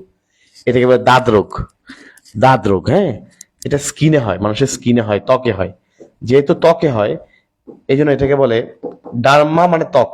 যেহেতু এটা ত্বকের সাথে সংশ্লিষ্ট এই জন্য বলে ডার্মাটোফাইটোসিস। তো দাঁত রোগের অপর নাম কি? দাঁত রোগের অপর নাম হচ্ছে ডার্মাটোফাইটোসিস। তো দাঁত রোগের অপর নাম কি? দাঁত রোগের অপর নাম হচ্ছে ডার্মাটো। ওকে, ওকে।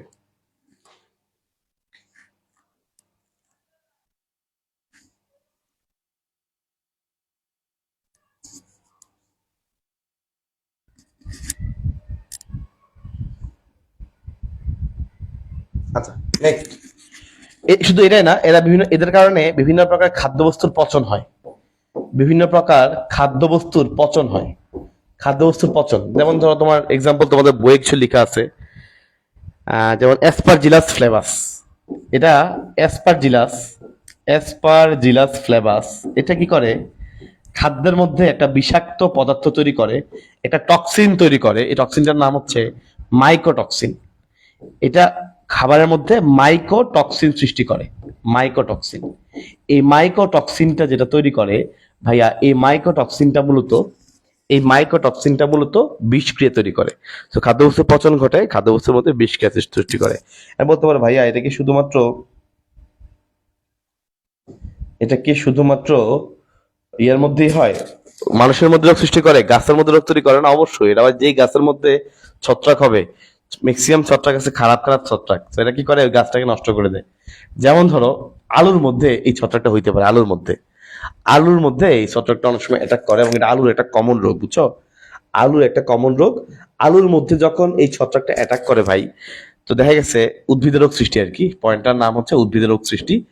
যখন আলুর মধ্যে এই ছত্রাকটা অ্যাটাক করে, আলুর মধ্যে গিয়ে অ্যাটাক করে, তখন আলুতে একটা রোগ হয়, নাম হচ্ছে ব্লাইট রোগ। ওখানে দেখা যায় ভিতরে আলুর কাণ্ড, আলু গাছের কাণ্ড, পাতা এবং স্বয়ং আলুর মধ্যেই পচন শুরু হয়। হ্যাঁ, পচন শুরু হয়ে গেল, ব্লাইট রোগ। এটা আবার দুই রকমের আছে। যে ব্লাইটটা আগে আগে হয়, গাছের শুরুতেই হয়, মানে আলু তুমি যখন চাষ শুরু করছো শুরুতেই দেখা দিছে, এটাকে বলে আর্লি ব্লাইট। আর্লি সময় আসছে, কাছাকাছি আসছে। যেটা একটু দেরিতে শুরু হয়, অনেক দেরিতে, তাকে মানে বলে লেট ব্লাইট। ঠিক আছে, তাহলে আর্লি ব্লাইট এবং লেট ব্লাইট। ওকে, ইনশাল্লাহ পারবো। Late blight.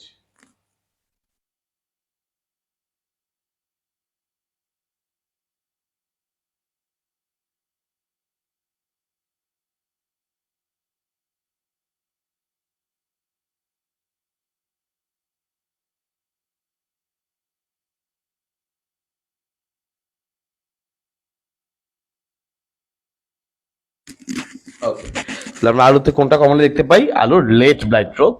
এটার কোন ছত্রাক দ্বারা হয় নামটা একটু লিখে রাখো, যেন পরে পড়াবো। ফাইটোপথরা, ফাইটোপথরা ইনফেস্টেন্স, ইনফেস্টেন্স। এটা কমনলি এইটার কারণে মূলত এই রোগটা হয়ে থাকে, ফাইটোপথরা ইনফেস্টেন্স। ঠিক আছে, পি এখানে এইচ আছে, পি এর আগে একটা এইচ আছে, এটা খেয়াল রেখো। পি এর আগে একটা এইচ আছে, ফাইটোপথরা ইনফেস্টেন্স। এটার কারণে মূলত সে আলুর বিলম্বিত ধসা রোগটা হয়ে থাকে। শুধু ভাই উদ্ভিদ না ভাই, অনেক ধরো একটা ছত্রাক আছে মানুষের কি করে, মাইক্রোস্পোরিয়াম। মাইক্রোস্পোরিয়াম এই ছত্রাকটার কারণে মানুষের মাথায় টাক তৈরি হয়, বুঝছো? মাইক্রোস্পোরিয়াম, মাইক্রোস্পোরিয়াম। এই যে মানুষের মাথায় টাক তৈরি হয় কেন? কারণ দেখবা লং টাইম ধরে মাথায় খুশকি, খুশকি হইতে হইতে আস্তে আস্তে টাক হয়ে যায়। এই খুশকির কারণ কিন্তু মনে রাখবা ছত্রাক, বুঝছো? এই খুশকির একটা one of the most important reason হচ্ছে ছত্রাক। দেখা গেছে এই মাইক্রোস্পোরিয়াম ছত্রাকের কারণে মানুষের মাথায় টাক তৈরি হয়, টাক সৃষ্টি হয়। এই যে টাক, মানুষের মাথায় টাক সৃষ্টির জন্য দায়ী কোনটা? মাইক্রোস্পোরিয়াম ছত্রাক। তাহলে মানুষের মাথায় টাক সৃষ্টি হয় কোনটা দিয়ে? উত্তর হচ্ছে মাইক্রোস্পোরিয়াম। তাহলে কোনটার মাধ্যমে মানুষের মাথায় টাক সৃষ্টি হয়? উত্তর হচ্ছে ভাইয়া মাইক্রোস্পোরিয়াম ছত্রাকের মাধ্যমে মানুষের মাথায় টাক সৃষ্টি হয়। ঠিক আছে, ইনশাল্লাহ আমরা এগুলো পারবো। আমাদের এখান থেকে তেমন কিছু লাগবে না। আমাদের ধরো আমাদের চামড়া এবং কাগজের উপরে চিঠি পড়তে দেখছো কোনোদিন? কাপড়ের উপর চিঠি পড়ে যায়, দেখছো কিনা কোনোদিন? যে ভাইয়া কাপড়ের উপর চিঠি পড়ছে, ছোট ছোট ছোট ছোট দাগ পড়ছে। কাপড়টাকে তুমি বর্ষাকালে এনে রেখে দিছো, কাপড়ের উপর চিঠি পড়ে গেছে, দেখছো? দেখছো কোনোদিন কাপড়ে চিঠি পড়তে? ভাইয়া যদি না দেখে থাকো, দেখছো সবাই মোটামুটি। কাপড়ে বা কাগজে চিঠি পড়ে, চিঠি দাগ পড়ে, আমরা বলি চিঠি পড়া। কাপড়ে এবং কাগজে চিঠি পড়ে, এই চিঠি পড়ার জন্য কাজ করে, চিঠি পড়ার জন্য সাথে সংশ্লিষ্ট ছত্রাকের নাম হচ্ছে অ্যাসপারজিলাস। বলছিলাম না এগুলো কমন ছত্রাক, অ্যাসপারজিলাস। এটাই মূলত বর্ষাকালে কাপড়ে এবং কাগজে চিঠি পড়ার জন্য দায়ী। কাপড় এবং কাগজে চিঠি পড়ার জন্য দায়ী কে? উত্তর হচ্ছে অ্যাসপারজিলাস।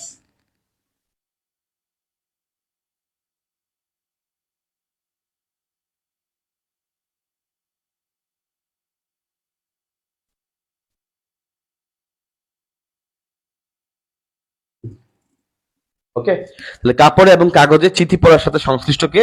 উত্তর হচ্ছে অ্যাসপারজিলাস। ইনশাআল্লাহ সবাই পারবো। কাপড়ে এবং কাগজ চিঠি পড়ার সাথে সংশ্লিষ্ট উত্তর হচ্ছে অ্যাসপারজিলাস। বা শুধু এরা না, গৃহপালিত পশু পাখির রোগ তৈরি করে, পাখির, কুকুরের অনেক অনেক রোগ তৈরি করতে পারে। হ্যাঁ, আচ্ছা, তাহলে আমরা গৃহপালিত পশু রোগ তৈরি করতে পারে, যেমন বললাম পাখি, কুকুর গৃহপালিত পশু রোগ তৈরি করতে পারে। চাইলে পয়েন্ট বাড়াইতে পারো, আমি আর পয়েন্ট বাড়াবো না, আমার আর দরকার নাই। শুধু এটা না, যারা কিছু কার্ব জাতীয় মাছের সাথে, কার্ব জাতীয় মাছের গ্রোথ বন্ধ করে দেয়, এগুলাকে, এগুলার জন্য ক্ষতিকর কিছু ছত্রাক আছে। এই ছত্রাকের নাম হচ্ছে, কার্ব জাতীয় মাছের জন্য ক্ষতিকর সেই ছত্রাকের নাম হচ্ছে স্যাপ্রোলিগনিয়া। স্যাপ্রোলিগনিয়া। এখন তোমাদের এগুলা নিয়ে বললাম না, মনে রাখাটা কঠিন লাগবেই, স্বাভাবিক। কিন্তু ইনশাল্লাহ তোমাকে আমি নেক্সট ক্লাসে আমি বই থেকে দেখাবো, বুঝছি। নেক্সট ক্লাসটা ইনশাল্লাহ আমি তোমাদেরকে বই থেকে দেখাবো, সরাসরি বই থেকে দেখায় পড়াবো। তাহলে ইনশাল্লাহ তোমার ওই এই মানে এই প্যারাটা হবে না আর কি, তখন তোমার টেকনিক দিয়ে দেখাবো। প্রথম ক্লাসে যদি আমি বই থেকে দেখাই তাহলে ঝামেলা, তখন তোমার মনে থাকবে না। কিন্তু এই যে প্রথম ক্লাসে আমি তোমাকে এগুলো একটু আলোচনা মুখে মুখে বলে দিলাম, আলোচনা করে দিলাম, এরপর যখন ইনশাল্লাহ আমি তোমাকে বই থেকে দেখাবো, টেকনিক দেখাবো, তখন তোমার মনে থাকবে। এটা সিস্টেম, বুঝছো? তাহলে কার্বজাতীয় মাছ হচ্ছে স্যাপ্রোলিগনিয়া। মোটামুটি আমাদের যদি বলি, তাহলে আমাদের আসলে এই কয়েকটা ছিল আমাদের অপকারিতায়। আমরা এখন একটু একটা জিনিস পড়বো, সেটা হচ্ছে ভাইয়া অ্যাগ্রিকালচার যাওয়ার আগে আমরা একটা জিনিস পড়বো, সেটা হচ্ছে ভাইয়া কিছু স্পোরের নাম আছে, স্পেশাল নাম, তুমি এগুলো দেখে অনেক সময় ঘাবড়ে যেতে পারো। যেমন ছত্রাককে বা ফাঙ্গাসকে, ফানজাইকে আমরা অনেকগুলো ভাগে ভাগ করতে পারি, ঠিক আছে? অনেকগুলো শ্রেণী আছে এর ভিতরেও অনেকগুলো ভাগ আছে। যার মধ্যে একটা ভাগকে বলে অ্যাসকোমাইকোটা। বাংলায় লিখি কারণ মধ্যে বই বাংলায় আছে। তার মধ্যে একটা ভাগের নাম হচ্ছে অ্যাসকোমাইকোটা, একটা ভাগের নাম হচ্ছে অ্যাসকোমাইকোটা, অ্যাসকোমাইকোটা। এই যে অ্যাসকোমাইকোটা, এর মধ্যে যে একটা ভাগ, জাস্ট ভাগের নাম বলছে, ওকে, একটা ভাগ আছে অ্যাসকোমাইকোটা। মাইকো মানেই ছত্রাক, মাইকো মানেই ছত্রাক বা ফাঙ্গাস। আচ্ছা, আরেকটা আছে ভাইয়া বেসিডিও মাইকোটা। এই দুইটাই মূলত তোমাদের বইয়ে আছে, দুইটাই মূলত তোমাদের লাগবে, এবারে লাগবে না। আরেকটা কি বললাম? বেসিডিও মাইকোটা। ওকে, তাহলে একটা হচ্ছে অ্যাস্কোমাইকোটা আর একটা হচ্ছে বেসিডিওমাইকোটা। চলো আমরা একটু দেখি। ভাইয়া অ্যাস্কোমাইকোটা এগুলোর নামকরণ হয়েছে ভালো কথা, এগুলোর নামকরণের সার্থকতা হচ্ছে, দেখো এগুলো তো ছত্রাক, তাহলে এগুলোর মধ্যে অবশ্যই স্পোর তৈরি হবে। এদের কোনটার স্পোরের নাম কি এটা জাস্ট বোঝার জন্য লিখছি। এই যে দেখো অ্যাস্কোমাইকোটা, এই শ্রেণীর যে ছত্রাকগুলো আছে ওদের মধ্য থেকে যে সকল স্পোর তৈরি হবে এই স্পোরগুলোকে বলে অ্যাস্কোস্পোর। ওদের থেকে যে সকল স্পোর তৈরি হবে এদেরকে আমরা বলি অ্যাস্কোস্পোর। ওকে, ইনশাআল্লাহ পারবো। তাহলে এদের মধ্য থেকে যে সকল স্পোর তৈরি হয় এই স্পোরগুলোকে আমরা বলবো অ্যাস্কোস্পোর। আর বেসিডিওমাইকোটা এর মধ্য থেকে যে সকল স্পোর তৈরি হয় এদেরকে নামের সাথে মিল রেখে আমরা বলবো বেসিডিওস্পোর।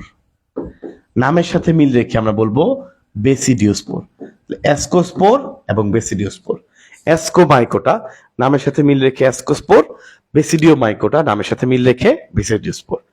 This is it. এটা তোমরা অনেক সময় প্যাচ লাগতে পারে বিভিন্ন জায়গায় পেলে, তো আশা করি ইনশাল্লাহ আজকের পর থেকে ভুলবা না, ঠিক আছে? এই দুটো জিনিস ভুলবা না। ওকে, আচ্ছা এখন বলতে পারো ভাই দেখো মনে রাখবা বেসিডিওস্পোর, স্পোর ধরো এরকম স্পোর তৈরি হয়েছে, চারটা স্পোর, এই যে চারটা স্পোর মনে করো, চারটা স্পোর আঙ্গুলের মতো চারটা স্পোর, 2 3 4 চারটা স্পোর তৈরি হয়েছে এখানে একটা এইরকম একটা জায়গা থেকে। ওকে, এই স্পোর গুলো তৈরি হয় ভাইয়া, স্পোর তৈরি হয় যে জায়গা থেকে, যে কোষ থেকে স্পোর তৈরি হয়, যে কোষ থেকে স্পোরাঞ্জিয়াম বলছিলাম না, এক্স্যাক্টলি। বেসিডিও স্পোর চারটা তৈরি হয়েছে এখানে। এই যে কোষটা যেখান থেকে উদ্ভূত হয়েছে এটাকে সংক্ষেপে আর একটু সংক্ষেপে এই নামের সাথে মিল রেখে বলা হয় বেসিডিয়াম। সংক্ষেপে নামের সাথে মিল রেখে বলা হয় বেসিডিয়াম, বুঝছো? তো তুমি এটা বিভিন্ন জায়গায় পাইতে পারো। এরকম চারটা স্পোর আসছে মনে করো, চারটা স্পোর আবার দেখাচ্ছি, 1 2 3 4, এই যে কোষের সাথে সংশ্লিষ্ট এই চারটা স্পোর, এই কোষটাকে বলে বেসিডিয়াম। কি বলে? বেসিডিয়াম। তাহলে এই বারবার বলতে বলতে তোমার মাথায় আইডিয়া হয়ে গেছে যে একটা বেসিডিয়াম থেকে ইউজুয়ালি চারটা স্পোর তৈরি হয়, বেসিডিও স্পোর তৈরি হয়। এটা কয়েকবার বললে এটা সুবিধা হচ্ছে, এটা আইডিয়া তৈরি হয়ে যায়, মুখস্থ হয়ে যায় যে একটা বেসিডিয়াম থেকে ইউজুয়ালি অন এন অ্যাভারেজ চারটা স্পোর তৈরি হতে পারে। ঠিক আছে ইনশাল্লাহ? আচ্ছা ইনশাল্লাহ পারবো। এবার চলে আসি আমরা অ্যাগারিকাস। ভাইয়া অ্যাগারিকাস তোমাদেরকে, আরে ডাব্লিউ আসছে এটা ভুলে,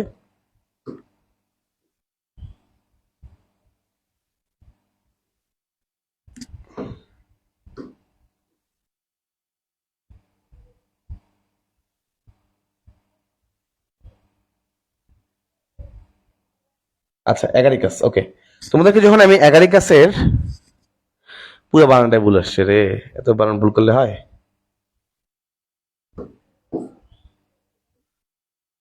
আমি নিজেই লিখি।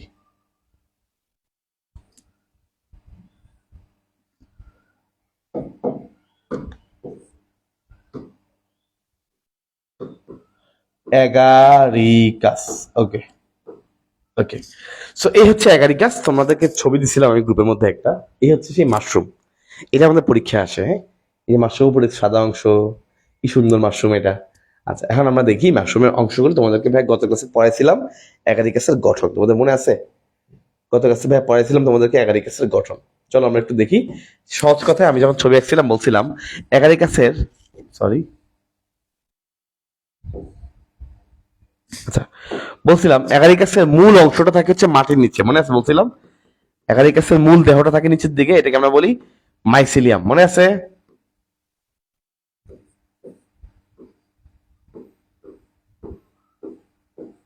এই যে এই হচ্ছে অ্যাগারিকাসের মূল দেহ, মূল অংশ, এটাকে আমরা বলি মাইসিলিয়াম। অ্যাগারিকাসের মূল অংশটাকে আমরা বলি মাইসিলিয়াম। এই হচ্ছে সেই মাইসিলিয়াম, এই হচ্ছে মাইসিলিয়াম। এই হচ্ছে অ্যাগারিকাসের মূল দেহ বা মাইসিলিয়াম। এই হচ্ছে অ্যাগারিকাসের মাইসিলিয়াম বা মূল দেহ। এই হচ্ছে অ্যাগারিকাসের মাইসিলিয়াম বা মূল দেহ, ঠিক আছে? এই হচ্ছে অ্যাগারিকাসের মাইসিলিয়াম বা মূল দেহ। এরপরে আমাদের উপরে থাকে হচ্ছে অ্যাগারিকাসের বাকি অংশটা, এটাকে আমরা বলি ফ্রুট বডি। এটাকে আমরা বলি ফ্রুট বডি, মনে আছে? এই যে একদম উপরের অংশটাকে বলে পাইলিয়াস, পাইলিয়াস। ভিতরের এই যে অংশটা এটাকে বলে গিল বা ল্যামেলি। এই যে দেখো এই অংশটা, এটাকে বলে গিল বা ল্যামেলি। এটা খুবই ইম্পর্টেন্ট, এই অংশেই মূলত স্পোর তৈরি হয়, এই জন্য এটা বেশি ইম্পর্টেন্ট। গিল বা ল্যামেলি, এই অংশেই মূলত স্পোর তৈরি হয়, এই জন্য এটা বেশি ইম্পর্টেন্ট। আর একদম উপরের যে মাথাটা একদম রাউন্ড আকৃতির একটা শেপ তৈরি করছে, উপরে গিয়ে এরকম চক্রাকার গঠন তৈরি করছে, এটাকে বলে এনুলাস। এটাকে বলে এনুলাস। আর নিচের যে অংশটা এটাকে বলে স্টাইপ। এটাকে বলে স্টাইপ। এই চারটা অংশ তোমাকে মনে রাখতে হবে। আর এই চারটা মিলে এই উপরের যে অংশটা তুমি দেখতে পাচ্ছ এটাকে বলে ফ্রুট বডি। এটা হচ্ছে তার ফল, ফ্রুট বডি। এটা তার মূল দেহ না, এটা হচ্ছে ফ্রুট বডি।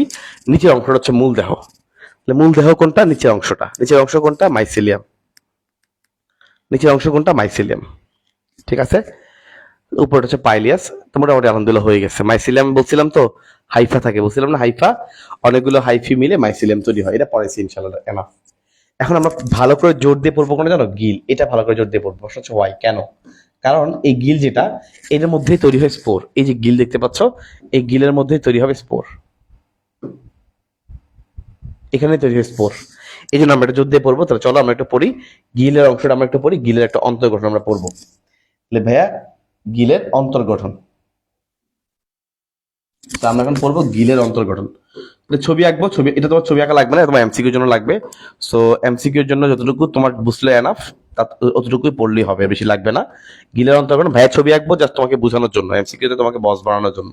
তোমার এই ছবি খাতা আঁকতে হবে না, চাইলে খাতায় গিয়ে রাখতে পারো, বোঝার সুবিধা রাখতে পারলে পরীক্ষা আসবে না। এই ছবি পরীক্ষা আসবে না, ঠিক আছে?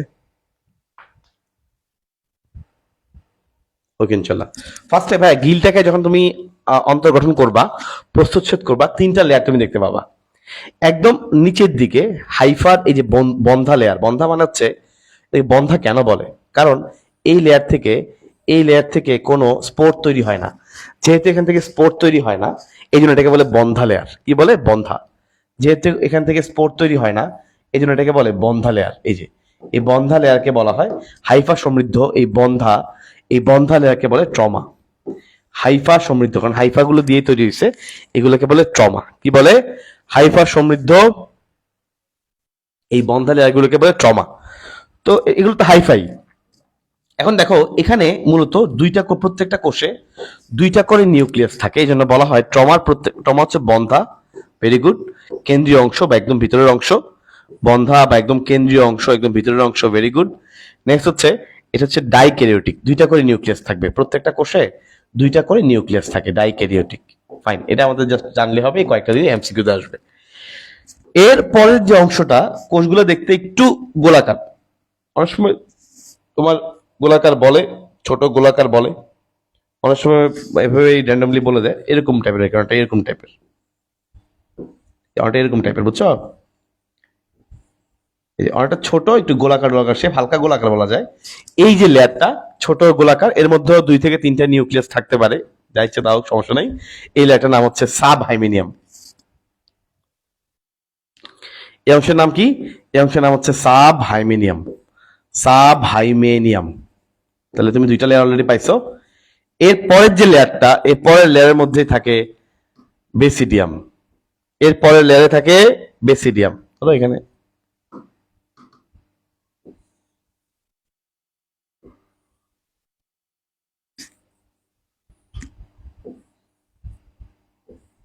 সবগুলো থেকে তো স্পোর তৈরি হবে না, আস্তে আস্তে তৈরি হবে। সবগুলোতে একসাথে স্পোর তৈরি হয় না, এই জন্য আলাদা আলাদা করে রাখলাম। বেসিডিওস্পোর, এই যে এগুলো বেসিডিওস্পোর, এগুলো বেসিডিওস্পোর, আঙ্গুলের মধ্যে বেসিডিওস্পোর। এই যে, ঠিক আছে? তুমি বলতে পারো ভাই আপনি সবগুলোতে কেন স্পোর দিলেন না? কারণ সবগুলোতে একই সাথে স্পোর তৈরি হয় না। এখন 2টাতে আছে, কিছুক্ষণ পরে অন্যগুলোতে আসবে, এরকম। সবগুলোতে একই সময়ে, একই সাইমালটেনিয়াসলি হয় না, স্পোরগুলো অদল বদল হয়। এই হচ্ছে হাইমেনিয়াম। এই যে যেখানে স্পোরগুলো তৈরি বেসিডিয়াম থাকে, এই লেয়ারটাকে বলে হাইমেনিয়াম। তাহলে বলো তো কোন স্তরে স্পোর তৈরি হয়? খুবই ইম্পর্টেন্ট, পরীক্ষা আসবে। পরীক্ষা আসার মতো এমসিকিউ হচ্ছে, দাগ দাও এইটা। হাইমেনিয়ামের মধ্যে মূলত স্পোর, এই যে তোমাকে ছবি দেখাইছি, হাইমেনিয়ামের মধ্যে মূলত এই হচ্ছে স্পোর। হাইমেনিয়ামের মধ্যে মূলত এই হচ্ছে স্পোর, ঠিক আছে? স্পোর তৈরি হয়।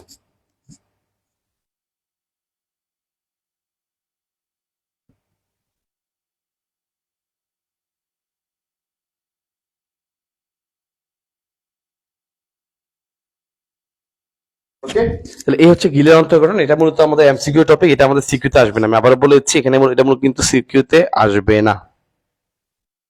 আচ্ছা, এখন দেখো ভাইয়া, স্পোর তৈরি হচ্ছে কোথায়? হাইমেনিয়াম। এখন যদি বলা হয় কোন স্তরে বেসিডিয়াম তৈরি হয়, কোন স্তরে বেসিডিয়াম তৈরি হয়, তুমি বলতে পারো ভাইয়া বেসিডিয়াম তো এই যে উপরের স্তরে আছেই, কিন্তু এটা তৈরি হচ্ছে কোথায়? এই যে গোল গোল কোষগুলো আছে না ভাইয়া, এগুলাই পরিণত হয়ে বেসিডিয়াম তৈরি করে। তো যদি পরীক্ষা আসে কোন স্তরে বেসিডিয়াম তৈরি হয়, উত্তর হবে সাব হাইমেনিয়াম। দাগ দাও, সাব হাইমেনিয়াম, দাগ দাও। কোন স্তরে বেসিডিয়াম তৈরি হয়? উত্তর হচ্ছে সাব হাইমেনিয়াম। এগুলাই রূপান্তরিত হয়ে পরিণত হয়ে বেসিডিয়াম হয়। তাহলে বেসিডিয়াম তৈরি হয় কোথায় বললে? সাব হাইমেনিয়াম। আর সে বেসিডিয়াম থেকে স্পোর তৈরি হয় কোথায়? তাহলে হচ্ছে হাইমেনিয়াম। কথা ক্লিয়ার? এই যে এমসিকিউ গুলো সবাই বুঝতে পারছো? স্পোরের এই এমসিকিউটা বেশি ইম্পর্টেন্ট, বেসিডিয়ামের এই স্পোর এমসিকিউটা ইম্পর্টেন্ট, আর হচ্ছে বন্ধ অংশ কোনটা, এই ট্রমা, এটা ইম্পর্টেন্ট। এই তিনটা যে এমসিকিউ হচ্ছে আমাদের এখান থেকে পরীক্ষায় আসার মতো, ঠিক আছে, এডমিশন আসার মতো। এইচএসসিতে ইউজুয়ালি এত ডিপে এমসিকিউ কম দেয়। সো এইচএসসিতে তুমি বেসিডিও স্পোর পারলে অনেক, অ্যাপ্লানো স্পোর পারলে অনেক, জুস স্পোর পারলে অনেক, কিন্তু ইনশাল্লাহ এডমিশনে যখন তুমি যাবা তখন তুমি এই জিনিসগুলো ফেস করবা। তোমাদেরকে ভাই আগে পড়াই দিচ্ছি তো হয়তো সুবিধা হবে, ঠিক আছে। এখন অনেকে ভুলে যেতে পারো ভাই আমার তো মনে থাকে না। মনে রাখার টেকনিক আছে, দেখো মনে রাখার জন্য আরো ইজি ওয়ে আছে। দেখো ভাইয়া খেয়াল করো, সাব হাইমেনিয়াম ব আছে না, বতে বেসিডিয়াম শেষ। সাব হাইমেনিয়ামের ব আছে, ব দিয়ে বেসিডিয়াম, ব দিয়ে বেসিডিয়াম, কাজ শেষ। আচ্ছা এবার হচ্ছে বলতে পারো হাইমেনিয়াম। হাইমেনিয়াম পাশে লিখে রাখো হাসা, হাসা বা হাসি, হাসি খুশি হাসি। হাইমেনিয়াম স্পোর, হাইমেনিয়াম স্পোর, হাইমেনিয়াম স্পোর তৈরি করে, শেষ। ডান, ঠিক আছে, ইনশাল্লাহ পারবা, মনে হয় ইনশাল্লাহ পারা উচিত।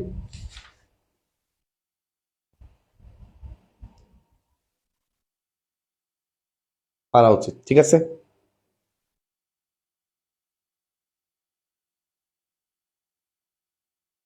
আচ্ছা ভাইয়া যা যা পড়াইছি সব কি ক্লিয়ার?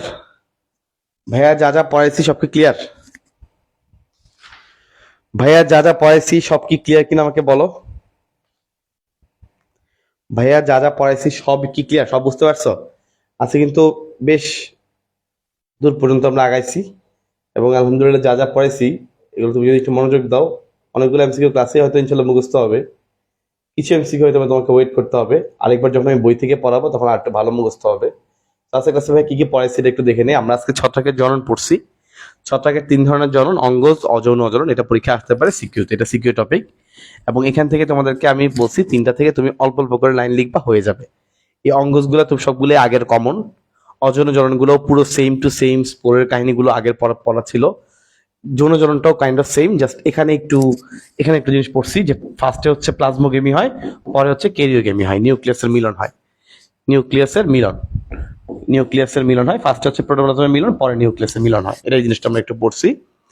আচ্ছা এরপর হচ্ছে আমরা এই যে ডাইক্যারিয়ন হেটেরোক্যারিয়ন, এই টপিকটা আলহামদুলিল্লাহ ভালো করে বুঝলাম। বুঝার পরে আমরা ছত্রাকের গুরুত্ব পড়ছি। গুরুত্ব আমি ভাইয়া অনেকগুলো পয়েন্ট তোমাকে দেখাইছি। তো এই অনেকগুলো পয়েন্ট তোমাকে দেখাইছি এবং বলছিলাম যে এখান থেকে তুমি সব পড়তে হবে এমন না, তুমি জাস্ট মোস্ট ইম্পর্টেন্ট গুলো কিছু একটু আইডিয়া নিয়ে রাখো, অ্যাটলিস্ট কিছু হেডলাইন মনে রাখবা, কিছু হেডলাইন মনে রাখলেও ইনশাল্লাহ হবে। অপকারিতা পড়ছি আমরা, যেগুলো পরীক্ষায় মোস্ট ইম্পর্টেন্টলি আসে, কমনলি তুমি ফেস করবা, এমন কিছু জিনিস পড়াইছি। কিছু এডমিশনের এমসিকিউ আছে, এই গৃহপালিত পশুর রোগ এর মধ্যেও কিছু এডমিশনের এমসিকিউ আছে। আর যেগুলো আমি লিখাইছি এমসিকিউ, এগুলো সিকিউতে আমাদের এইচএসসি পরীক্ষার জন্য ইম্পর্টেন্ট, এই জন্য আমি লিখাই দিচ্ছি এগুলো একদম। বাট কিছু এখানে এডমিশনের একটু হাই লেভেলের এমসিকিউ আছে, এগুলো ইনশাল্লাহ আমি তোমাকে বই থেকে দাগায় পড়াবো টেকনিক সহকারে, তখন তুমি মনে রাখতে পারবা। বাট যেগুলো তোমার সরাসরি এইচএসসি তে আসে, এমসিকিউ গুলো আমি তোমাকে ক্লাসে লিখাই দিছি। অ্যান্ড আমরা স্পোরের এই ঘটনাগুলো ইনশাল্লাহ পড়েছি, ভেরি ইম্পর্টেন্ট। একটু আইডিয়া রাখলে আমাদের জন্য তখন পড়তে একটু ইজি হয়। একটা হচ্ছে অ্যাসকো স্পোর, একটা হচ্ছে বেসিডিও স্পোর, এর সবাই ছত্রাকের দুই মধ্যেই পড়ে। অ্যাসকো মাইকোটা, বেসিডিও মাইকোটা, এগুলো ছত্রাকেরই আসলে ক্লাসিফিকেশন টাইপস। আরো আছে। তো অ্যাগারিকাসের গঠন আমরা পড়েছি, ভেরি ইম্পর্টেন্ট। অ্যাগারিকাসের গঠন কিন্তু আমাদের সিকিউর জন্য হাইলি হাইলি ইম্পর্টেন্ট। অ্যাগারিকাসের গঠন আমাদের সিকিউর জন্য হাইলি ইম্পর্টেন্ট। অ্যাগারিকাসের গঠন এবং অ্যাগারিকাসের গুরুত্ব, বুঝছো? এখানে মূলত সিকিউতে মোস্ট ইম্পর্টেন্টলি আসে অ্যাগারিকাসের গঠন এবং অ্যাগারিকাসের গুরুত্ব। এই দুইটা জিনিস আমাদের খুবই খুবই খুবই ইম্পর্টেন্ট, 5 স্টার টপিক বলতে পারি। গুরুত্ব হচ্ছে 10 স্টার টপিক, কারণ মাশরুম আমরা অনেক কারণে খাই। প্রশ্ন হচ্ছে মাশরুম কেন খাই? মাশরুম ডায়াবেটিস রোগীরা খেয়ে থাকে, এখানে ক্যালসিয়াম বেশি থাকে, খনিজ লবণ বেশি থাকে, আঁশ বেশি থাকে, ডায়াবেটিস রোগীরা খায়। হাইপার টেনশন যাদের আছে তারা খায়, যাদের কোলেস্টেরলের সমস্যা আছে তারা খায়। তো ডায়াবেটিস, ক্যান্সার, কোলেস্টেরল এইসব সমস্যা যাদের আছে বা এসব সমস্যা থেকে বাঁচার জন্য মাশরুম খাওয়া ভালো। মাশরুম বেশ ভালো সাপোর্ট দেয়। গিলের অন্তর্গঠন এটা মূলত আমাদের এমসিকিউতে আসে, এটা মূলত আমাদের, আমি আগেই বলছি, এটা আমাদের এডমিশনের এমসিকিউতে আসে। সো এই গিলের অন্তর্গঠন স্পেশালি স্পোর্ট তৈরি হয় বেসিডিয়াম, এই কয়েকটা এমসিকিউ আমি স্টার্ট দিয়ে দিছি, এগুলো মাস্ট পড়তে হবে। ছবি এঁকে বলে দিলাম আর কি। ফার্স্ট হচ্ছে আমাদের এখানে বন্ধা অংশ ট্রমা, ওখান থেকে কিছু কোষ আছে যারা সাব হাইমেনিয়ামের মধ্যে, এগুলো একটু গোলাকৃতির, ওগুলো পরে একটু লম্বাটে হয়, ওখান থেকে বেসিডিয়াম তৈরি হয়। এই যে বেসিডিয়াম গুলো তৈরি হয়েছে, এর উপরের লেয়ারটাকে বলে হাইমেনিয়াম। এই বেসিডিয়ামের এই হাইমেনিয়ামের লেয়ার থেকেই পরবর্তীতে স্পোর তৈরি হয়। ঠিক আছে, একটা ধাপে ধাপে আমরা আগাচ্ছি সামনের দিকে। মোটামুটি আলহামদুলিল্লাহ আমাদের আজকে ক্লাসটা ইনশাল্লাহ এতটুকুই থাকবে। আশা করি সবাই বুঝতে পারছো। ইনশাল্লাহ পরবর্তী ক্লাসে ভাইয়া আরো কিছু পড়াবো। ইনশাল্লাহ পরবর্তী ক্লাসে মোস্ট প্রবাবলি বই থেকে সরাসরি পড়াবো, বই থেকে দাগায় দাগে লাইন পড়াবো, মাশরুমের গুরুত্ব পড়াবো, ছত্রাকজনিত রোগ পড়াবো, লাইকেন পড়াবো, এবং ওই তিনটা টপিকই আমি ইনশাল্লাহ বই থেকে দাগায় পড়াবো। এনাফ, ঠিক আছে। এই টপিকগুলো কারণ ওখানে অনেক বেশি এমসিকিউ বেসড, বুঝছো, অনেকগুলো বেশি এমসিকিউ বেসড, সিকিউ বেসড খুবই কম। সিকিউর জন্য যা যা লাগে আমি বলবো, দুই একটা টপিক আছে আর সিকিউর, বাট ম্যাক্সিমামই এমসিকিউ বেসড। সো এমসিকিউ ভালো করার জন্য বই থেকে দাগা ইনশাল্লাহ পড়াবো। ঠিক আছে ভাইয়া, তো সবাই অনেক ভালো থাকো, অনেক সুস্থ থাকো। আশা করি সবাই বুঝতে পারছো। ইনশাল্লাহ পরবর্তী ক্লাসে তোমাদের সাথে ভাইয়ার আবার দেখা হবে। আল্লাহ হাফেজ, আসসালামু আলাইকুম।